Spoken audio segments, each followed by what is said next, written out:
നമുക്ക് ആദർശിന്റെയും നയനയുടെയും ഇന്നത്തെ നല്ലൊരു കഥ കേട്ടാലോ? അങ്ങനെ ഇന്നത്തെ കഥയില് നന്ദു അനിയെ ഫോൺ ചെയ്യുവാണ്. എന്നിട്ട് അനിയോട് ചോദിച്ചു, തിരക്കാണോന്ന് ചോദിക്കാണ്. അത്യാവശ്യം തിരക്കൊക്കെ ഉണ്ട്. എടാ, വൈകുന്നേരം നീ ജിമ്മി വരുന്നുണ്ടോ? ഞാൻ ജിമ്മി വരെ പോകുന്നുണ്ടെന്ന് പറയണം. അത് കേട്ടപ്പോ അനി പറഞ്ഞു, അങ്ങനെയാണെങ്കിൽ ഞാനും വരാന്ന് പറയണം. അല്ല, നിനക്ക് തിരക്കോ മറ്റോ ആണെങ്കിലും, അതെ, എത്ര വലിയ തിരക്കാണെങ്കിലും നീ ഇങ്ങോട്ടേക്ക് വിളിച്ചു പറഞ്ഞ കാര്യമില്ലേ? അപ്പൊ പിന്നെ എനിക്ക് വരാതിരിക്കാൻ പറ്റുമോ? അല്ല, ബിസിനസ് വേറെ ബന്ധങ്ങൾ വേറെ എന്ന് വിചാരിക്കുന്ന ഒരു ഒരു മുത്തശ്ശന്റെ കൊച്ചുമോനല്ലേ നീയ? അപ്പൊ പിന്നെ നിനക്ക് വരാൻ പറ്റുമോ? അതെ, ഇങ്ങോട്ടേക്ക് വിളിച്ചിട്ട് ഇമാതിരി തത്വങ്ങളൊന്നും നീ പറയണ്ട. അതൊക്കെ ഞാൻ വന്നോളാം, എനിക്കറിയാന്ന് പറഞ്ഞു. ശരി ശരി, ആയിക്കോട്ടെ എന്ന് പറഞ്ഞു. എന്നാ വൈകുന്നേരം കാണാന്ന് പറഞ്ഞിട്ട് അനി കോള് കട്ട് ചെയ്യുക. വൈകുന്നേരം നന്ദു ജിമ്മിലേക്ക് ചെല്ലുവാണ്. ആ സമയത്ത് നവീനും അങ്ങോട്ട് വന്നു. അപ്പോഴേക്കും നവീനോട് നന്ദി ചോദിച്ചു, അല്ല, അനിയെ കണ്ടായിരുന്നോ എന്ന് ചോദിക്കുകയാണ്. ഇല്ല, അവനെ ഞാൻ കണ്ടില്ലോ എന്ന് പറയണ. അതെ, അനി വിളിച്ചതിന് ശേഷമാണ് നവീനേട്ടൻ എന്നെ വിളിച്ച് ജിമ്മിലേക്ക് വരുന്ന കാര്യം പറഞ്ഞ്. പക്ഷെ അവനതറിയില്ല എന്ന് പറയണ. അവൻ ജിമ്മിലേക്ക് വരുന്നുണ്ടോ? അതെ, അവൻ വരുന്നുണ്ടെന്ന് പറഞ്ഞായിരുന്നു. എങ്കിൽ അവൻ എന്നെ വിളിച്ചിട്ട് പറയേണ്ടതായിരുന്നല്ലോ, എന്നോടൊന്നും പറഞ്ഞില്ലോ എന്ന് പറഞ്ഞു. എന്താ, നവീനേട്ടൻ അവൻ ഇടയ്ക്കിടയ്ക്ക് വിളിക്കുമോ എന്ന് ചോദിച്ചു. ഇടയ്ക്കിടയ്ക്ക് വിളിക്കുന്ന എന്തോ ഇന്നതൊന്നും വിളിച്ച് പറഞ്ഞിട്ടില്ല എന്ന് പറയണം. അങ്ങനെ അവരതിനെക്കുറിച്ച് സംസാരിക്കുന്ന സമയത്ത് നന്ദു പറഞ്ഞു, ചിലപ്പം അവൻ നല്ല ജോലി തിരക്കിലായിരിക്കും. അറിയാലോ, മുർസി ജ്വല്ലറി ഇപ്പോഴത്തെ കാര്യങ്ങളൊക്കെ അറിയാൻ നന്ദു. കുറെ കാര്യങ്ങളൊക്കെ എനിക്കും അറിയാന്ന് പറയണ. ഇപ്പൊ ഒരു തകർച്ചയുടെ വക്കീൽ എത്തിയിരിക്കൂലേ, അപ്പൊ അതുകൊണ്ട് അവന് ചിലപ്പോ കുറച്ച് തിരക്ക് കൂടുതലായിരിക്കും എന്ന് പറഞ്ഞു. അങ്ങനെ അവർ സംസാരിക്കണ സമയത്ത് നന്ദി ചോദിച്ചു, അല്ല, നവീനന്റെ കല്യാണ കാര്യങ്ങളൊക്കെ എങ്ങനെയായെന്ന് ചോദിക്കുക. ഓ, അതൊന്നും ആയിട്ടില്ല എന്ന് പറയാ. അതെന്താ നവീനേട്ടാ? നവീനേട്ട ഇഷ്ടപ്പെട്ട ആ പെൺകുട്ടിയോട് നവീനേട്ടൻ കാര്യങ്ങളൊന്നും പറഞ്ഞിട്ടില്ലേന്ന് ചോദിച്ചു. എന്ത് ചെയ്യാൻ, എന്ത് നന്ദു, എനിക്ക് അതൊന്നും പറയാൻ പറ്റിയിട്ടില്ലെന്ന് പറഞ്ഞു. പറയാൻ പറ്റിയിട്ടില്ലേ? അപ്പൊ നിങ്ങൾ തമ്മില് പ്രേമത്തിലൊന്നും അല്ലായിരുന്നോ എന്ന് ചോദിച്ചു. പ്രേമെന്നൊന്നും പറയാൻ പറ്റില്ല, എനിക്കിഷ്ടമാണ്. പക്ഷെ ആ പെൺകുട്ടിക്ക് ഇഷ്ടമാണോ ഇല്ലയോ എന്ന് അറിയത്തില്ല എന്ന് പറഞ്ഞു. അതെന്താ നവീനേട്ട ഇതുവരെയായിട്ടും തുറന്നു പറയാത്തെ? തുറന്നു പറയണമെന്ന് ആഗ്രഹിച്ച എന്റെ അമ്മയുടെ സ്വഭാവം അറിയാലോ, അതുകൊണ്ട് പറയാതിരുന്നേ. ഇനിയിപ്പൊ അമ്മയുടെ സമ്മതമൊക്കെ വാങ്ങിച്ച് വേണം പറയാനായിട്ട്. കൊള്ളാം. അങ്ങനെ പറഞ്ഞു വരുമ്പോഴത്തേനും മിക്കവാറും ആ പെൺകുട്ടിക്ക് വേറെ ഏതെങ്കിലും ആലോചന വന്ന് അവൾ ചിലപ്പോ കല്യാണം കഴിച്ചു പോകുന്നൊക്കെ പറഞ്ഞു. അത് കേട്ട് കഴിഞ്ഞപ്പോ നവീന് ടെൻഷൻ. നവീൻ പെട്ടെന്ന് നന്ദുവിനോട് ചോദിച്ചു, നന്ദു, നിന്റെ കാര്യങ്ങൾ എങ്ങനെയായി? നിനക്ക് വല്ല ആലോചന മറ്റോ വരുന്നുണ്ടോ? അതെ, എന്റെ ആലോചനയും കാര്യങ്ങളൊക്കെ ഇപ്പൊ അച്ഛനും അമ്മയും നിർത്തിവെച്ചിരിക്കുക. കാരണം അവർക്കറിയാം ഞാൻ പെട്ടെന്നൊന്നും കല്യാണം കഴിക്കാൻ പോകുന്നില്ലെന്ന്. അല്ലേലും അങ്ങനെ പെട്ടെന്ന് കല്യാണം കഴിക്കാൻ ഞാൻ ഉദ്ദേശിച്ചിട്ടില്ല നവീനേട്ടാ. അതെന്താണെന്ന് നീ അങ്ങനെ പറഞ്ഞേ? കല്യാണം കഴിക്കാൻ തീരുമാനിക്കുന്നില്ലേ? കല്യാണം ഒക്കെ എന്ന് പറഞ്ഞിട്ടുണ്ടെങ്കിലേ അത് ഇപ്പോഴത്തെ സാഹചര്യത്തിൽ വലിയൊരു പ്രശ്നമാണ് നവീനേട്ട. നവീനാണ് അറിയാലോ, എന്റെ പ്രൊഫഷനും പിന്നെ ജീവിതം കൂടെ ഒരുമിച്ച് മുന്നോട്ട് കൊണ്ടുപോകാന്ന് പറഞ്ഞാൽ എത്ര ബുദ്ധിമുട്ടുള്ള കാര്യമാണ്. ഇപ്പൊ തന്നെ എന്നെ മനഃപൂർവ്വം കൊല്ലാൻ നോക്കിയതല്ലേ ഗുണ്ടകള്. അതുപോലെയൊക്കെ ഇനി സാഹചര്യങ്ങളൊക്കെ ഉണ്ടായിട്ടുണ്ടെങ്കിൽ ഭർത്താവിന്റെ വീട്ടിൽ അത് വലിയ ബുദ്ധിമുട്ടായിരിക്കും. പിന്നെ അതൊക്കെ അറിയാവുന്ന ഒരാൾ വേണം എന്റെ ജീവിതത്തിലേക്ക് വരാനായിട്ട്. അതുകൊണ്ടാ പിന്നെ ഞാൻ ഇപ്പൊ കല്യാണം വേണ്ടെന്ന് വെച്ചിരിക്കുന്നത്. അപ്പോഴേക്കും നവയും മനസ്സിലോർത്തു, ഇത് തന്നെ പറയാൻ പറ്റിയ സാഹചര്യം. പക്ഷെ ഇവളോട് എങ്ങനെ പറയും തന്റെ മനസ്സിലിരിപ്പ്? പറഞ്ഞിട്ടുണ്ട് ഇവളുടെ പ്രതികരണം എങ്ങനെയായിരിക്കും? ചങ്കൊക്കെ പടപടാ ഇടിക്കുന്നുണ്ട്. തുറന്നു പറഞ്ഞാലോ തന്റെ ഇഷ്ടം എന്താന്ന്? പറയാതിരുന്നിട്ടുണ്ട് എന്ത് ചെയ്യാനാ? നവീൻ ആകെപ്പാടെ കൺഫ്യൂഷനായിപ്പോയി. എന്ത് ചെയ്യണമെന്ന് അറിയത്തില്ലാത്തൊരവസ്ഥ. ഇതേ സമയത്ത് അനിയുടെ അടുത്തേക്ക് അജയൻ വന്നു. അജയൻ വന്നിട്ട് പറഞ്ഞു, എടാ, നീ നമ്മുടെ മെയിൻ ബ്രാഞ്ചിലേക്ക് ഒന്ന് പോണം അത്യാവശ്യമായിട്ട്. എന്താ അച്ഛാ, എന്താ അവിടെ കാര്യം? അതെ, കുറച്ച് കസ്റ്റമേഴ്സ് വന്നിട്ടുണ്ട്, അപ്പൊ അവരെ ഒന്ന് ഡീൽ ചെയ്യണം. അതിന്റെ കാര്യങ്ങളൊക്കെ നീ നോക്കണം. അവർക്ക് വൈകുന്നേരത്തെ ഫ്ലൈറ്റ് ഡൽഹിക്ക് തിരിച്ചു പോകണ്ടെന്ന് പറഞ്ഞു. അല്ല, അതിനിപ്പോ അച്ഛനും വല്യച്ഛനൊക്കെ ഉണ്ടല്ലോ. എടാ, നിന്നോട് പറഞ്ഞ കാര്യം നീ ചെയ്താൽ മതി. ആദർശാണ് പറഞ്ഞിരിക്കുന്നത് ഇനി ഇങ്ങനെയുള്ള കാര്യങ്ങളൊക്കെ നിന്നെ ഏൽപ്പിക്കണമെന്ന്. അറിയാലോ, ഞാനും നിന്റെ വല്യച്ഛനും ഒക്കെ ഇപ്പൊ ആ ജ്വല്ലറിയുടെ പിന്നാലെയാ. അവരുടെ വേരുകൾ കണ്ടെത്താനുള്ള തിരക്കിലാണ്. ആ സമയത്ത് ഇങ്ങനത്തെ കാര്യങ്ങളൊന്നും ശ്രദ്ധിക്കാൻ പറ്റില്ല. അതുകൊണ്ടാ പറഞ്ഞ നീ പോയി കാര്യങ്ങളൊക്കെ ചെയ്യണോന്ന്. അത് കേട്ടപ്പം എനിക്ക് പിന്നെ ചെയ്യാൻ പറ്റില്ലെന്ന് പറയാൻ പറ്റിയില്ല.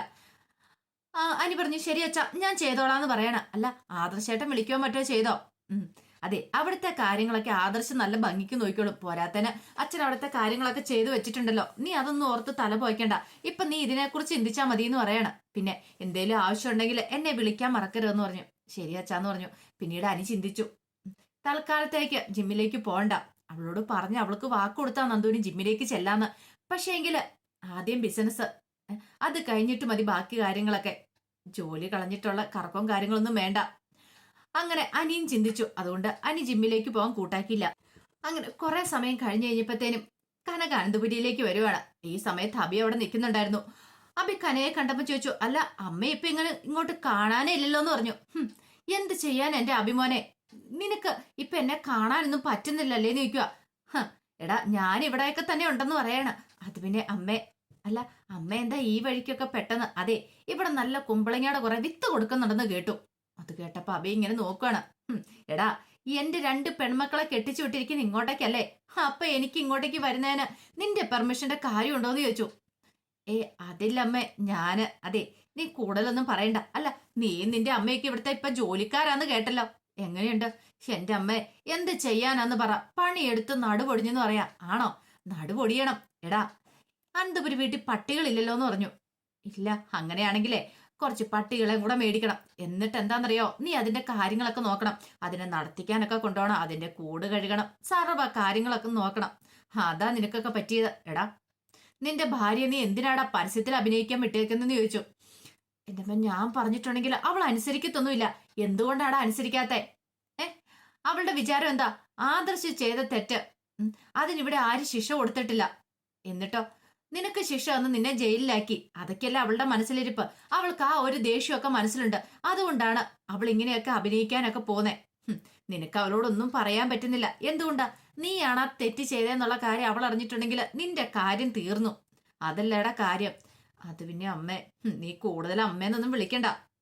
ചില സമയത്തുണ്ടല്ലോ എനിക്ക് ഇങ്ങോട്ടേക്ക് വരാൻ തോന്നും. വന്നിട്ട് നിന്റെ കർണ പഠിച്ച് നാളെ പൊട്ടിക്കാനായിട്ട് തോന്നും എന്റെ അഭിമാനെ. ഉള്ള സത്യങ്ങളും വിളിച്ചു പറയാൻ തോന്നും. പക്ഷെങ്കിലേ സത്യങ്ങളൊക്കെ അറിഞ്ഞിട്ടുണ്ടെങ്കിലുണ്ടല്ലോ നവ്യ നിന്നെ വെട്ടി തുണ്ടം തുണ്ടം ആക്കൂന്ന് പറഞ്ഞു. അത് കേട്ടപ്പം അഭിക്ക് ടെൻഷൻ. അഭി പറഞ്ഞു, എന്റെ പൊന്നമ്മേ, ദൈവത്തെ ഓർത്ത് ഒന്ന് പതുക്കെ പറ. നവ്യ എങ്ങാനും ഇത് കേട്ടോണ്ട് വന്നാണ്ടല്ലോ. കേട്ടോണ്ട് വരട്ടടാ, കേൾക്കട്ടെ, പിന്നെ എന്ത് വേണോന്ന് ചോദിച്ചു. അമ്മേ, ഞാനിപ്പോ ചെവുത്താനും കടലിലും നടുക്ക് പെട്ട അവസ്ഥയിലാ. ചെവുത്താനും കടലിലും നടുക്കോ? നീ കൊള്ളാലോടാ ആള്. നീയെ ഒരു ചെകുത്താനാ, പിന്നെ എങ്ങനെയാടാ ഇതിന്റെ രണ്ടിന്റെ നടുക്ക് പെടുന്നേന്ന് ചോദിച്ചു. അപ്പോഴേക്കാണ് നയനെ അങ്ങോട്ട് വരുന്നത്. അമ്മയോ? അമ്മ എന്താ അമ്മ ഇവനോട് വന്നോണ്ട് പറഞ്ഞോണ്ടിരിക്കണേ? ഇവനിപ്പം ചെവുത്താനും കടലിലും നടുക്കാന്ന് മോളെ, അങ്ങനെ ഇപ്പൊ ഇവൻ പറയണേ. എന്റെ അമ്മേ, ഇവൻ രക്ഷപ്പെട്ട് ഇരിക്കുവാന്ന് പറ. ഇവനിപ്പൊ എല്ലാവരുടെയും കണ്ണു വെട്ടിച്ച്, ഈ നവ്യേച്ചിയുടെയൊക്കെ കണ്ണു വെട്ടിച്ച് രക്ഷപ്പെട്ട് നടക്കുക. എപ്പോഴാ പിടി വീഴുന്നതെന്ന് അറിയത്തില്ല. അതെ മോളെ, അത് ഞാനും ആലോചിക്കാതിരുന്നില്ല. അതെ, കോന്തേട്ടൻ പറഞ്ഞ എന്താണെന്നറിയാവോ? ഇടയ്ക്ക് വന്നിട്ട് സത്യങ്ങളൊക്കെ കൂടെ വിളിച്ചു പറയാന്ന്. നവ്യ ഇങ്ങനെ പരസ്യത്തിലേക്ക് അഭിനയിക്കാൻ പോയ സമയത്ത്. പക്ഷേങ്കില് ഞാനാ പിന്നീട് ഗോവിന്ദേണ്ണെ വിലക്കിയത്. വേണ്ട ഗോവിന്ദേട്ടാ, അതൊക്കെ അറിഞ്ഞിട്ടുണ്ടെങ്കിൽ പിന്നെ നവ്യ എന്ത് ചെയ്യുന്നു പോലും അറിയത്തില്ല. ആ ഒരു കാരണം കൊണ്ടാ, അല്ലാതെ ഇവന്റെ കാര്യം ഓർത്തിട്ടൊന്നും അല്ലാന്ന് പറഞ്ഞു. നയന പറഞ്ഞു, എത്ര പറഞ്ഞാലും തലയിലേക്ക് കയറത്തില്ലമ്മേ. അപ്പോഴേക്കും കനവിച്ചു, എടാ നീ നിന്റെ കൊച്ചിനെ മൈൻഡ് ചെയ്യാറുണ്ടോ? അതിനെ തിരിഞ്ഞെങ്കിലും നോക്കാറുണ്ടോന്ന് ചോദിച്ചു. അയ്യോ, ഇപ്പൊ ചന്തുമോളുടെ കാര്യങ്ങളൊക്കെ ഞാനമ്മേ നോക്കുന്നേ. നോക്കുന്നോ? എന്റെ അമ്മേ, ഞങ്ങളൊക്കെ പേടിപ്പിക്കുന്നോണ്ട് മാത്രം അങ്ങനെ നോക്കുന്നേ. അല്ലെങ്കിൽ നോക്കത്തൊന്നുമില്ല. ഞങ്ങൾ എത്ര വട്ടം പറഞ്ഞാലാന്നറിയാവോ? പിന്നെ നവ്യേച്ചിയുടെ ഈ പോക്കിനെ വിലക്കാനായിട്ട് അവയ്ക്ക് ഇതുവരെയായിട്ട് സാധിച്ചിട്ടില്ല. അപ്പോഴേക്കും കനക പറഞ്ഞു, ഞാൻ അവളെ ഒന്ന് കണ്ടിട്ട് വരട്ടെ, എന്നിട്ട് ബാക്കി നിന്നോട് ഞാൻ പറയാം എന്നും പറഞ്ഞിട്ട് കനക അങ്ങോട്ട് കയറിപ്പോയി. അപ്പോഴേക്കും നയന അബിയോട് പറഞ്ഞു, ഒരു കാര്യം ഞാൻ പറഞ്ഞേക്കാം, നീ പ്രാർത്ഥനയിലായിരിക്കും. ആദർശായിട്ട് ഇപ്പൊ ഇവിടെ മുംബൈക്ക് പോയേക്കല്ലേ. മുംബൈക്ക് പോയിട്ട് ബിസിനസ് ഡീല് കിട്ടല്ലേ, നാണം കെട്ട് തോറ്റു പിന്മാറി വരണമെന്നല്ലേ നിന്റെ പ്രാർത്ഥന. അത് നിന്റെ മനസ്സിൽ വെച്ചാ മതി. ആദർശായിട്ട് ജയിച്ചാ വരുള്ളടാ. നിന്റെ മനസ്സിലിരിപ്പൊന്നും നടക്കാൻ പോകുന്നില്ലെന്നും പറഞ്ഞിട്ട് നയനയും കൂടെ അകത്തേക്ക് കയറിപ്പോയി. അവയ്ക്കാണെങ്കിൽ വല്ലാത്ത ടെൻഷനായിരുന്നു. ആകെപ്പാടെ വല്ലാത്തൊരു ബുദ്ധിമുട്ട്. കുറച്ച് കഴിഞ്ഞപ്പോ കനക നവ്യയുടെ മുറിയിലേക്ക് വരുക. ആ സമയം നവ്യ ലിഫ്റ്റിക്കൊക്കെ ഇട്ടോണ്ട് നിൽക്കുകയാണ്. അവള് ലിഫ്റ്റിക്ക് ഇട്ടോണ്ട് നിൽക്കുന്ന നിപ്പ് കണ്ടില്ലേ? അതും പറഞ്ഞ കനക അടുത്തേക്ക് വന്നു. എന്നിട്ട് ചോദിച്ചു, ലിഫ്റ്റിക്കൊക്കെ ഇട്ട് നീ വല്ലവനും ബിസിനസ് ഉണ്ടാക്കാൻ വേണ്ടി പോവല്ലേടിന്ന് ചോദിക്കുകയാണ്. അമ്മയ്ക്ക് എന്താ ഇപ്പം? ഞാൻ ബിസിനസ് ഉണ്ടാക്കാൻ പോയാല്? ഇടി, നീ എന്ത് പരിപാടിയാടി കാണിക്കുന്നേ? നീ എന്തിനാടി ഇങ്ങനെ ജൂലറിയുടെ പരസ്യത്തിലേക്ക് അഭിനയിക്കാൻ പോകുന്നതെന്ന് ചോദിച്ചു. അതൊക്കെ എന്റെ കാര്യം, എന്റെ ഇഷ്ടം. അമ്മ അത് നോക്കാനൊന്നും വരണ്ടാന്ന് പറഞ്ഞു. നിന്റെ അനുജത്തി അവിടെ കാല് വയ്യാതെ കിടന്നിട്ട് നീ അങ്ങോട്ടേക്ക് ഒന്ന് തിരിഞ്ഞു നോക്കുകയെന്ന് ചോദിച്ചു. ഞാനെന്തൊരു തിരിഞ്ഞു നോക്കണം? അതെ, എന്റെ ഭർത്താവിനൊരു തട്ടുകേട് ഉണ്ടായി കഴിഞ്ഞപ്പോ ഞാൻ അവളുടെ അടുത്ത് നിന്ന് കാര്യങ്ങൾ പറഞ്ഞ, എന്നിട്ട് അവള് തിരിഞ്ഞു നോക്കിയോ? അതെ, നിന്റെ ഭർത്താവിന്റെ കയ്യിരിപ്പ് അത്ര നല്ലതായിരുന്നു, അതുകൊണ്ടാന്ന് പറയാ. പിന്നെ കയ്യിരിപ്പ് നല്ലതാണ് പോലും. അതിനേക്കാളും മോശപ്പെട്ട കയ്യിരിപ്പുള്ള ഒരാൾ ഇവിടെ ഉണ്ടല്ലോ, ആദർശ്. ഇപ്പൊ പോയിരിക്കുന്നു മുംബൈക്ക്. അപ്പൊ ആദർശ് ചെയ്യുന്നൊന്നും തെറ്റല്ലല്ലേ? എന്റെ ഭർത്താവ് ചെയ്താ തെറ്റ്. എന്നിട്ടോ ആദർശിനെ എല്ലാവർക്കും വെള്ള പൂശാനായിട്ട് നല്ല ഇതാണല്ലോ. ദേ, ആദർശ് മോനെ വെറുതെ നീ പറയേണ്ട കാര്യമില്ല. പിന്നെ ആദർശ് മോൻ പോലും അങ്ങേരെ എനിക്ക് കണ്ണെടുത്താ കാണത്തില്ല. അങ്ങേരുടെ ഒരു മോൾ ഇവിടെയുണ്ട്. എന്നിട്ടോ ദേ നവിമോളെ നല്ല ദേഷ്യം വരുന്നുണ്ടായിരുന്നു കനയ്ക്ക്. എന്നാലും കനക ആത്മനിയന്ത്രണം പാലിച്ചു. നീ ഇങ്ങനൊന്നും പറയരുത്, ആദർശ് മോനെ കുറ്റപ്പെടുത്തി പറയില്ലെന്ന് പറഞ്ഞു. ഓ, മൂത്ത മരുമാനെ കുറിച്ച് പറയുമ്പോ അമ്മയ്ക്ക് എന്തൊരു ഉത്സാഹമെന്ന് നോക്കി. ദേ ഒരു കാര്യം ഞാൻ പറഞ്ഞേക്കാം, എന്റെ അബിയെ എല്ലാരും കൂടെ കുറ്റപ്പെടുത്തിയിട്ട് ആദർശിനെ ഇപ്പൊ എല്ലാരും തലയെ കയറ്റി വെച്ചോണ്ടിരിക്കുക. അതെ, അങ്ങനെ തലയെ കയറ്റി വെച്ചിട്ടിരുന്നിട്ടുണ്ടെങ്കിലേ അതിന് അതിൻ്റെതായ കാരണമുണ്ട്. നീ കൂടുതലൊന്നും പറയണ്ടെന്ന് പറഞ്ഞു. എനിക്കറിയാം. പിന്നെ ഞാൻ പരസ്യത്തിൽ അഭിനയിക്കാൻ പോയിട്ടുണ്ടെങ്കിൽ എനിക്കും എന്റെ ഭർത്താവിനും ഒക്കെ ജീവിക്കണം. ഇന്നല്ലെങ്കിൽ നാളെ ഞങ്ങൾ ഇവിടെ ഇറക്കി വിടുന്ന സമയത്തെ ഞങ്ങൾക്ക് അന്തസ്സായിട്ട് ജീവിക്കണം. ആരുടെ കാല് പിടിച്ച് നിൽക്കാനൊന്നും ഞങ്ങൾക്ക് പറ്റില്ല എന്ന് പറഞ്ഞു. അത് കേട്ടപ്പം കനക പറഞ്ഞു, നവ്യെ നീ ഈ ചെയ്യുന്ന ഒട്ടും ശരിയായിട്ടുള്ള കാര്യമല്ല. നീ നിന്റെ അനുജത്തെ കണ്ടുപിടിക്കുക. പിന്നെ അവളെ കണ്ടുപിടിക്കണം പോലെ എന്തിന്? ആദർശന്റെ കുഞ്ഞിനെ സ്വന്തം കുഞ്ഞായിട്ട് തലയെ കയറ്റി വെച്ചുകൊണ്ട് നടക്കുന്നോ? ഇന്നല്ലെങ്കിൽ നാളെ അവൾക്കൊരു കുഞ്ഞുണ്ടാവും. ആ ഒരു ചിന്തയെങ്കിലും അവൾക്കുണ്ടോ? പക്ഷെ എന്നെ അതിനൊന്നും കിട്ടത്തൊന്നുമില്ല. ഈ നവ്യ അത്തരക്കാരി അല്ലെന്ന് പറഞ്ഞു. ഇത് കേട്ടപ്പം കനയ്ക്ക് നല്ല ദേഷ്യമായി. കനക പറഞ്ഞു, നവ്യെ നീ സംസാരിക്കുന്ന സൂക്ഷിച്ചു വേണം, വാക്കുകളൊക്കെ സൂക്ഷിച്ച് ഉപയോഗിക്കണം എന്ന് പറഞ്ഞു. എനിക്കിങ്ങനെയൊക്കെ സംസാരിക്കാൻ പറ്റുള്ളൂ. എന്റെ ഭർത്താവിന്റെ ആപത്ത് വരുമ്പോ ആരും തിരിഞ്ഞു നോക്കത്തില്ല. അതെ, നിന്റെ ഭർത്താവ് അങ്ങനെ തെറ്റ് ചെയ്തിട്ടുള്ളതുകൊണ്ടാ. പിന്നെ തെറ്റ് ചെയ്യാത്തൊരു പുണ്യാളൻ ആണ്ട പോയിട്ടുണ്ട്, ഒരു കുറുക്കൻ. അവന് മുംബൈക്ക് പോയിരിക്കുക ഡീൽ ഉറപ്പിക്കാനായിട്ട്. അവന് ഡീലൊന്നും കിട്ടാൻ പോകുന്നില്ലെന്ന് പറഞ്ഞു. അത് കേട്ടപ്പോ കനയ്ക്ക് ദേഷ്യമായി. കനക പറഞ്ഞു, നിന്നെ ഞാൻ ഉണ്ടല്ലോ എന്ന് പറഞ്ഞിട്ട് കൈ ഓങ്ങിക്കൊണ്ട് അങ്ങോട്ട് ചെല്ലുവാണ്. ഒറ്റ ഒരെണ്ണം അങ്ങ് തന്നാണ്ടല്ലോ നീ താഴെ കിടക്കും. ഓ, എനിക്ക് ഭ്രാന്തെടുക്കുന്നുണ്ട്. ഇനി ഇവിടെ നിന്നിട്ടുണ്ടെങ്കിലേ ഞാൻ എന്തേലുമൊക്കെ വിളിച്ചു പറഞ്ഞു പോകും. അതുകൊണ്ട് തൽക്കാലത്തേക്ക് ഞാൻ പോവാന്ന് പറഞ്ഞുകൊണ്ട് കുറെ ദേഷ്യപ്പെട്ടിട്ട് കനക അങ്ങോട്ടേക്ക് ഇറങ്ങിപ്പോയി. കനയ്ക്ക് അത്ര ദേഷ്യം ഉണ്ടായിരുന്നു നബിയുടെ ഈ സ്വഭാവം കണ്ടു കഴിഞ്ഞപ്പോ. പിന്നീട് ജലജ മുറിയിൽ ഇങ്ങനെ ഒരു ശബ്ദം കേൾക്കുവാണ്. ഇത് നല്ല പരിചയമുള്ള ശബ്ദമാണല്ലോ. അപ്പോഴേക്കുമാണ് കനക അങ്ങോട്ടേക്ക് വരുന്നത്. ജലജമോളെന്ന് വിളിച്ചോണ്ട്. ദൈവമേ, കനികയെ കണ്ടു കഴിഞ്ഞപ്പോ ജലജൻ തിരിഞ്ഞു നോക്കി. എന്തൊക്കെയുണ്ട് ജലജമോളെ, സുഖമൊക്കെയാണോ? ഇപ്പൊ നീ ഇവിടുത്തെ ജോലികളൊക്കെ ചെയ്ത് വേലക്കാരിയായെന്ന് പറയുന്ന കേട്ടല്ലോ എന്ന് ചോദിച്ചു. അത് കേട്ട് കഴിഞ്ഞപ്പോ ജലജ പറഞ്ഞു, എന്ത് ചെയ്യാനാ, അതെ ഹബിയെ പോലെയുള്ള മക്കളൊക്കെ ഉണ്ടെങ്കിൽ അമ്മമാർക്കൊക്കെ ഇങ്ങനെയൊക്കെ ചെയ്യേണ്ടി വരും. അവനെ പോലെ തലതെറിച്ചൊരു സന്താനം ഉണ്ടായി പോയില്ലേ, എന്ത് ചെയ്യാൻ പറ്റും? അവനെ നേരെ നടത്താനായിട്ട് അവന്റെ അച്ഛനൊന്നും ഇല്ലാതായി പോയല്ലോ. ഓ അതെ, ഇപ്പൊ അച്ഛനുണ്ടെന്ന് പറഞ്ഞിട്ടും കാര്യമൊന്നുമില്ല, അവന്റെ സ്വഭാവമല്ലേ. ചിലപ്പോ അവന്റെ അച്ഛനും ഇതുപോലെ തലതെറിച്ച് പറഞ്ഞ ഒരാളായിരിക്കും അല്ലേന്ന് ചോദിച്ചു. അത് കേട്ടപ്പം ജലജ് പറഞ്ഞു, അതിന് കനക അബിയുടെ അച്ഛനെ കണ്ടിട്ടുണ്ടോന്ന് ചോദിച്ചു. എന്തിനാ കാണുന്നേ, ഇതുപോലെ ഒരു മോന്റെ അച്ഛനല്ലേ, അപ്പൊ ഏകദേശം ഇതേ സ്വഭാവമൊക്കെ ആയിരിക്കും എന്നറിയാം. അതുകൊണ്ടല്ലേ വീട്ടിൽ നിന്ന് പോയത്.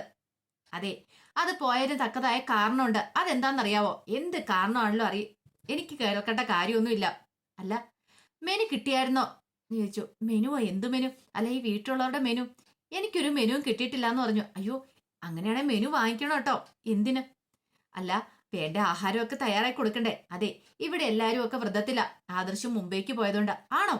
അങ്ങനെയാണോ? പക്ഷെങ്കിലേ ഞാൻ വ്രതത്തിലല്ല കേട്ടോ. എനിക്ക് മെനു ഉണ്ട്. ഞാനൊരു മെനു അങ്ങ് തരാം. അതനുസരിച്ചുള്ള വിഭവങ്ങളൊക്കെ എനിക്ക് ഉണ്ടാക്കി തരണം. അപ്പോഴേക്കും ജലജ പറഞ്ഞു, അല്ല കനകെ, നീ അത് പറഞ്ഞില്ലെങ്കിൽ ശരി. ഞാനിവിടെ ആഹാരമൊക്കെ ഉണ്ടാക്കുമെന്ന് പറയണ ആണോ? പക്ഷെ എനിക്ക് ഇഷ്ടപ്പെട്ട ഒക്കെ ഉണ്ടാക്കി തരണം, അല്ലെങ്കിൽ ഉണ്ടല്ലോ. അത് കേട്ടപ്പം ജലജയുടെ മുഖമൊക്കെ അങ്ങോട്ട് മാറി. അപ്പോഴേക്കും കനക പറഞ്ഞു, അല്ല എന്തെങ്കിലും ഉണ്ടാക്കി തരാൻ വല്ല ബുദ്ധിമുട്ടുണ്ടോ? ബുദ്ധിമുട്ടൊന്നുമില്ല. അങ്ങനെ തന്നെ വേണം. അല്ല, നവ്യെ പരിസ്ഥിതി അഭിനയിക്കാൻ പോവെന്ന് പറഞ്ഞിട്ട് നിങ്ങളൊക്കെ നവ്യനെ തടഞ്ഞോന്ന് ചോദിച്ചു. എന്ത് ചെയ്യാനാ, ഞങ്ങൾ ആരെങ്കിലും പറഞ്ഞിട്ടുണ്ടെങ്കിൽ അവൾ അനുസരിക്കുമെന്ന് ചോദിച്ചു. അവൾ അനുസരിക്കില്ല. അവളെ പറഞ്ഞു തിരുത്താനും നിങ്ങൾ പോയിട്ടില്ല. എന്തുകൊണ്ടാ?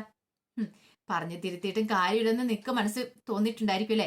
പക്ഷേ ഞങ്ങൾക്ക് പറഞ്ഞു തിരുത്താൻ അധിക സമയമൊന്നും വേണ്ട. പക്ഷെ ഞങ്ങൾ പറഞ്ഞു തിരുത്തി കഴിയുമ്പോഴത്തേനും നിങ്ങളുടെ മോൻ ഈ ഭൂമി ജീവനോടെ ഉണ്ടോന്ന് പോലും പറയാൻ പറ്റില്ല എന്ന് പറഞ്ഞു. അത് കേട്ടപ്പം ജലജയ്ക്കാണ് വല്ലാത്തൊരു ബുദ്ധിമുട്ടായി. ആ സമയത്ത് കനക പറഞ്ഞു, അതെ ഇവിടുത്തെ ജോലികളെല്ലാം ചെയ്യണം കേട്ടോ. ഇങ്ങനെ ഇവിടെ കയറി ഇങ്ങനെ വെറുതെ ഇരിക്കില്ല. എന്റെ കനകെ, ഞാൻ ഇപ്പൊ ജോലി ചെയ്തും കൂടെ മടുത്ത് വന്നോളൂ. അത് പറഞ്ഞിട്ടൊന്നും കാര്യമില്ല. അങ്ങോട്ടേക്ക് വാ, പിടിപ്പത് ജോലിയുണ്ട് ഇവിടെ. ചെയ്യാതെ മടി പിടിച്ചിരിക്കരുത്. അങ്ങനെ എങ്ങാനും മടി പിടിച്ചിരുന്നിട്ടുണ്ടെങ്കിൽ ഉണ്ടല്ലോ, ഇന്നൊരു ദിവസം ഞാൻ ഇവിടെ ഉണ്ടാവും. ഞാനിന്ന് പോകുന്നില്ല, നാളെയാ പോകുന്നുള്ളൂ. അതിനിടയ്ക്ക് എന്താ സംഭവിക്കുന്ന അറിയാലോ. പിന്നെ ഞാനുള്ള സത്യങ്ങളൊക്കെ അങ്ങോട്ട് വിളിച്ചു പറയൂ എന്റെ ജലജമോളെ. പിന്നെ നിനക്കും നിന്റെ മോനും ഒരു രക്ഷ ഉണ്ടാവത്തില്ല എന്ന് പറഞ്ഞു. അതും പറഞ്ഞ് കനക അവിടെ നിന്നും കൂടെ ഇറങ്ങുമ്പോഴത്തേനും ജലജയ്ക്ക് എന്ത് ചെയ്യണമെന്ന് അറിയത്തില്ല. ജലജ പെട്ട അവസ്ഥയിൽ നിൽക്കുകയാണ്. അതേസമയം ദേവേനയും നയനയും കൂടെ സംസാരിക്കുകയാണ്. ദേവേനയോട് നയന പറഞ്ഞു, അതെ അമ്മ നേരത്തെ വരാനായിട്ട് ഇങ്ങോട്ട് ഇരുന്ന ആ സമയത്തല്ലേ നന്ദുവിന്റെ കാലൊക്കെ വയ്യാതിരുന്നേ. അല്ലെങ്കിൽ നവ്യേച്ചി ആ ജ്വല്ലറി പരസ്യത്തിൽ അഭിനയിക്കാൻ പോയെന്ന് അറിഞ്ഞു കഴിഞ്ഞപ്പോ തന്നെ അമ്മയ്ക്ക് നല്ല സങ്കടവും ദേഷ്യം ഉണ്ടായിരുന്നു. നവ്യേച്ചിയുടെ വന്ന് ചോദിക്കണം എന്നും പറഞ്ഞുകൊണ്ടിരുന്ന ഇപ്പോഴാ അമ്മയ്ക്ക് അതിന് പറ്റിയെന്ന് പറഞ്ഞു. അപ്പോഴേക്കും കനക അങ്ങോട്ട് വന്നു. കനക വന്നു കഴിഞ്ഞപ്പോഴത്തേനും നയന ചോദിച്ചു, ചേച്ചിനെ കണ്ടോമേ? കണ്ടു. അവിടെ ഉപദേശിച്ച് നേരെയാക്കാൻ പറ്റുമെന്ന് എനിക്ക് തോന്നില്ല. പിന്നെ ജലജയെ ഒന്ന് കണ്ടു. ഞാൻ പോകുന്നില്ല എന്ന് പറഞ്ഞു കഴിഞ്ഞപ്പോ വല്ലാത്തൊരു കൊട്ടായിരുന്നു അവൾക്ക് കിട്ടിയത്. അവളെ അങ്ങനെ വെറുതെ വിട്ടിട്ട് കാര്യമില്ല. അമ്മയെ മോനെ ഇവിടെ നന്നായിട്ട് പണിയെടുപ്പിക്കണം. പണിയെടുപ്പിച്ച് അവരെ ഈ വീട്ടിൽ നിന്ന് ഓടിക്കണമെന്ന് പറയണം. ഗത്യന്തരമില്ലാതെ അവര് തന്നെ ഇവിടെ നിന്ന് ഇറങ്ങി ഓടണമെന്ന് പറഞ്ഞു.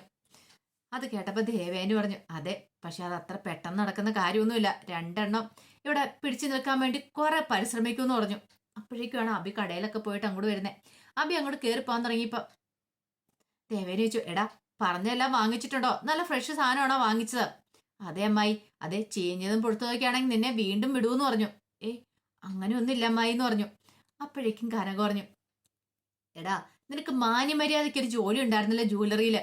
അവിടെ നീ നല്ലവണ്ണം നിൽക്കുമായിരുന്നെങ്കിൽ കമ്പനിയില് ഇപ്പൊ നിനക്ക് ഇങ്ങനെ ഈ സാധനവും പൊതിഞ്ഞ് കെട്ടിക്കൊണ്ട് നടക്കേണ്ട വല്ല കാര്യം ഉണ്ടായിരുന്നു എന്ന് ചോദിച്ചു. ഇത് കേട്ട് കഴിഞ്ഞപ്പോ ആകെപ്പാടെ ഒരു ഞെട്ടലോട് കൂടിയിട്ട് അബി കനകയെ നോക്കുക. അപ്പൊ അതിന്റെ വിശേഷങ്ങളൊക്കെ എന്ന് കാണുന്നത്. ഇതിന്റെ ബാക്കി വിശേഷങ്ങളുമായിട്ട് വൈകുന്നേരത്തെ പ്രൊമോയി വരാട്ടോ. അതിനു മുമ്പായിട്ട് ഒരു കാര്യം പറഞ്ഞോട്ടെ, ആദ്യമായി കാണുന്നവരുണ്ടെങ്കിൽ ചാനൽ ഇഷ്ടപ്പെട്ട ഒന്ന് സബ്സ്ക്രൈബ് ചെയ്യാൻ മറക്കരുതേ. വീഡിയോ ഇഷ്ടപ്പെടുവാണെങ്കിൽ ലൈക്ക് ചെയ്യാനും നിങ്ങളുടെ വിലയേറിയ അഭിപ്രായങ്ങളൊക്കെ രേഖപ്പെടുത്താനും മറക്കരുത് കേട്ടോ. അത് മാത്രമല്ല, ഇതിനുശേഷം കിരണിന്റെയും കല്യാണിയുടെയും ബാലന്റെയും ഗോമതിയുടെയും ഒക്കെ വിശേഷങ്ങൾ ഈ ചാനലിനകത്ത് അപ്ലോഡ് ചെയ്യുന്നുണ്ട്. പിന്നെ നമ്മുടെ ഡെയിലി സ്റ്റോറി എന്ന് പറഞ്ഞ ചാനലുണ്ട്. അതിനകത്ത് ഞാൻ അലീനയുടെയും മണിശങ്കറിന്റെ വേദയുടെയും വിക്രത്തിന്റെ ഒക്കെ വിശേഷങ്ങൾ അപ്ലോഡ് ചെയ്യുന്നുണ്ട് കേട്ടോ. കാണാൻ താല്പര്യമുള്ളവര് അതും കയറി കാണാൻ ശ്രമിക്കണം കേട്ടോ. ഒരിക്കൽ കൂടി എല്ലാവർക്കും ശുഭദിനം നേർന്നുകൊണ്ട് നിർത്തുന്നു.